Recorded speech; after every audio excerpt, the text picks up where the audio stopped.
로마인들에게 보내는 바울의 편지. 첫 번째 동영상을 통해서 우리는 바울이 누구인지, 왜 이 편지를 썼는지, 그리고 이 편지의 핵심을 1장부터 4장을 통해서 보았습니다. 즉 모든 인류는 소망 없이 죄에 갇혀 구원이 필요하고, 이 구원은 율법을 열심히 지키는 사람에 의해서 되는 것이 아닙니다. 오히려 하나님의 의로운 성품이 그분으로 하여금 예수님의 죽음과 부활을 통해 인류를 구원하여서 믿음에 근거한 아브라함의 후손을 다민족 가족으로 부르셔서 자신의 백성으로 삼으시려고 하셨습니다. 로마서에 남아있는 나머지 세 단락에서는 바울이 첫 단락에서 설명해 준 핵심 주제를 더 자세히 설명해 줄 것입니다. 바울이 설명했던 칭의에 대해서 떠올려 봅시다. 사람이 예수님의 죽음과 부활을 자신의 것으로 받아들이면 하나님과 올바른 관계라는 새로운 지위를 부여받고 아브라함의 언약 백성이라는 새로운 가족이 되고 변화된 삶을 소망할 수 있는 새로운 미래가 주어집니다. 바울은 이러한 사실들이 우리 삶의 모든 부분을 어떻게 변화시켜주는지 보여주고 싶어 합니다. 왜냐하면 이 가족의 일부가 되었다는 말의 의미는 하나님이 예수와 성령을 통해 새로운 피조물로 창조하셨다는 의미이기 때문입니다. 바울은 성경에서 나오는 최초의 사람 아담의 이야기로 설명을 시작합니다. 그의 이름 아담은 인류를 의미합니다. 후대의 모든 인류와 마찬가지로 아담은 죄와 이기심을 선택합니다. 그래서 모든 사람은 죄의 노예로서 죽음이라는 결과를 하나님의 심판 앞에 직면하게 되었습니다. 그리고선 바울은 마지막 아담이라고 부르는 예수를 아담과 대조하여 놓았습니다. 하나님에 대한 신실한 순종과 희생의 사랑을 그의 행동을 통해 보여준 예수는 자신의 생명을 다른 사람들에게 선물로 제공하여 그들이 하나님 앞에 의롭게 될 수 있게 하셨습니다. 그래서 예수는 새로운 인류의 머리로서 계시고 이 새로운 인류는 예수님이 주시는 선물로 변화되어 가죠. 6장에서 내용이 이어져 갑니다. 바울은 로마에 있는 기독교인들에게 예수님을 따르기로 선택하는 것은 자신의 아담 같은 과거 사람을 떠나 예수와 같은 새로운 사람을 향해 들어가는 것이라고 상기시켜 주었습니다. 그리고 침례가 바로 이러한 전환의 신성한 상징이었습니다. 그들의 옛사람은 예수와 함께 죽었고 새 사람이 예수와 함께 죽음으로부터 일으켜지는 것입니다. 그래서 사람이 예수를 믿으면 그 사람의 생명이 예수님의 생명과 연합되는 것입니다. 예수께 일어난 사실은 그 사람에게 일어난 사실이 되는 것입니다. 사람이 자신의 정체성을 예수와 같은 인간으로 받아들일 때에 그들은 자유하게 전심으로 하나님과 이웃을 사랑할 수 있는 사람이 되는 것입니다. 이제 질문은 새로운 인류를 만드는 것이 항상 하나님의 목적이었다면 바울은 7장에서 하나님께서 이스라엘 백성들에게 율법을 주신 이유는 무엇이라는 것입니까? 토라에 대한 참고, 바울은 법이라는 단어를 사용하는 경우 때때로 모세오경의 이야기와 교훈을 의미합니다. 그러나 다른 경우에는 그는 더 구체적으로 모세를 통해 주어진 모세오경 속에 있는 600여 가지의 명령을 의미합니다. 지금 7장에서 말하고 있는 것은 두 번째 의미에서의 법을 이야기합니다. 600여 가지의 법을 주신 이유가 무엇이냐는 것입니다. 바울은 토라 속의 법은 선하다고 합니다. 이 법들은 이스라엘 백성들이 어떻게 살아야 하는지 하나님의 뜻을 보여줍니다. 그러나 모세오경의 이야기를 읽어나가다 보면 이스라엘은 모든 명령을 지키지 못하였습니다.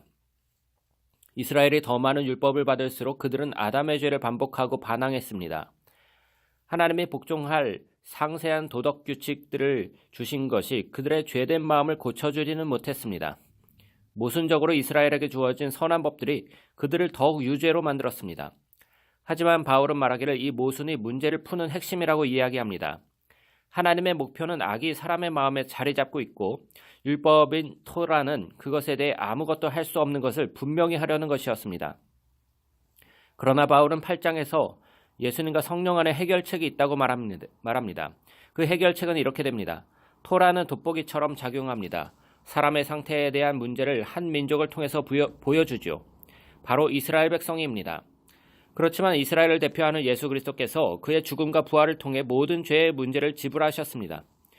그리고 이제 예수님은 자신의 새로운 가족들의 마음을 변화하게 하시려고 자신의 영을 불어넣으셨습니다. 그것을 통해서 그들이 토라의 모든 명령인 하나님과 이웃을 사랑할 수 있게 하기 위해서죠. 더 있습니다. 하나님께서 인간을 새롭게 하신 것은 모든 피조물을 구제하고 새롭게 하여 하나님의 사랑이 다스리시는 곳을 만들기 위한 더 큰 계획의 첫 번째 단계입니다. 1장부터 8장까지 하나의 주제가 긴 물줄기처럼 내려오는 것을 보았을 것입니다. 그러나 우리는 이런 질문을 할 수 있겠는데요. 이 모든 것이 하나님의 목적이라면 바울의 민족, 이스라엘 백성 중 예수님을 메시아로 인정하지 않은 사람들은 현재 어떠한 상태인 것입니까? 어떻게 이 이야기가 하나님의 약속을 성취함을 보여줍니까? 바울은 9장에서부터 예수님을 메시아로 받아들이지 않는 동료 이스라엘 사람들을 향한 자신의 고통을 드러냅니다. 그는 구약의 이야기를 통해 과거 이스라엘 백성들을 떠올립니다. 그는 우리에게 단순히 순수 이스라엘 혈통이라고 하여 육신적으로 아브라함의 계통이라고 하여 자동으로 언약의 가족이 되는 게 아님을 상기시켜 줍니다. 하나님은 항상 아브라함의 가족의 일부를 선택하여 자신의 약속을 이어가셨습니다. 그리고 이 시점에서 그것을 이어가게 될 사람들은 바로 예수님을 따르는 사람들입니다. 바울은 오랫동안 우리에게 아브라함의 가족 안팎으로 사람들은 하나님의 뜻을 저버렸음을 보여줍니다.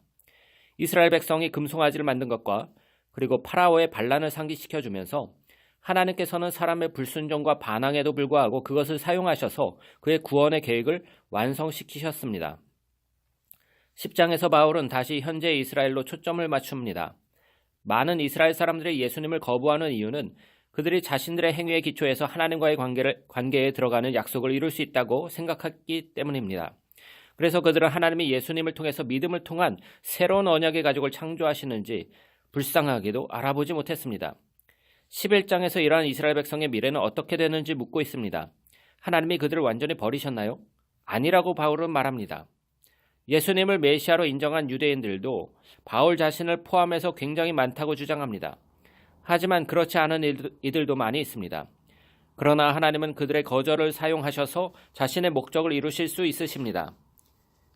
그들의 거절이 더 빠르게 그리고 먼 곳 이방인에게까지 복음 전파에 힘을 실어주었고 믿음의 조상 아브라함의 가족을 더 크게 만들어 주었습니다.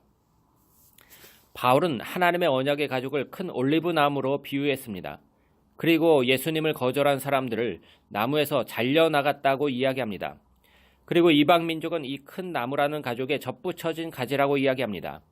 그러나 바울은 이스라엘 민족이 언젠가는 예수님을 알아볼 것이라고 이야기합니다. 그것에 대한 세부적인 이야기는 없지만 바울은 하나님의 성품에 대한 단순한 신뢰와 약속에 따라 하나님께서 자신의 언약의 백성을 포기하지 않으실 것을 믿었습니다. 이렇게 해서 마지막으로 12장부터 16장까지의 내용으로 넘어갑니다. 그러나 큰 그림을 기억하십시오. 예수님을 믿는 믿음으로 유대인과 이방인은 지금 함께 믿음의 가족으로 하나님의 성령에 의해서 새로운 피조물이 되었습니다. 이것이 하나님께서 아주 오래전부터 약속하셨던 것을 성취하신 것이었습니다. 따라서 유대인과 이방인 그리스도인의 연합은 하나님의 성취에 대한 합리적인 응답입니다. 12장과 13장에서는 이 연합이 사랑과 용서를 통해서 이루어질 수 있다고 합니다. 사랑은 각 사람이 자신의 재능과 은사를 사용함으로 교회를 섬기며 나타납니다. 또한 사랑은 예수 그리스도로 하나 될 수 있는 겸손과 용서를 의미합니다.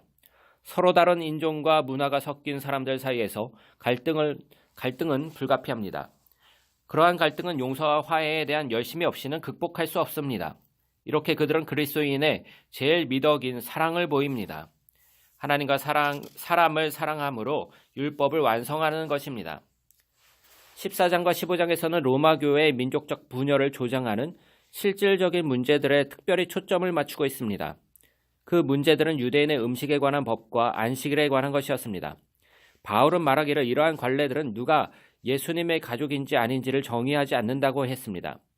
그리고 사람들은 이러한 차이들에 대해서 문화적으로는 중요하지만 본질적이지 않은 문제에 대해 서로를 존중하는 법을 배워야 한다고 했습니다. 그것이 사랑으로 치유하고 예수의 가족으로 연합하는 것입니다.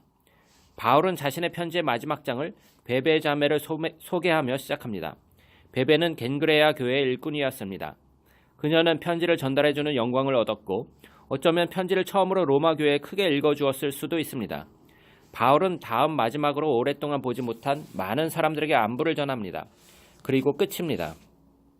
이제 이 편지의 조각들이 함께 맞추어지면서 하나의 큰 그림이 되어갈 때에 로마서가 얼마나 대단한 걸작인지 볼 수 있기를 바랍니다.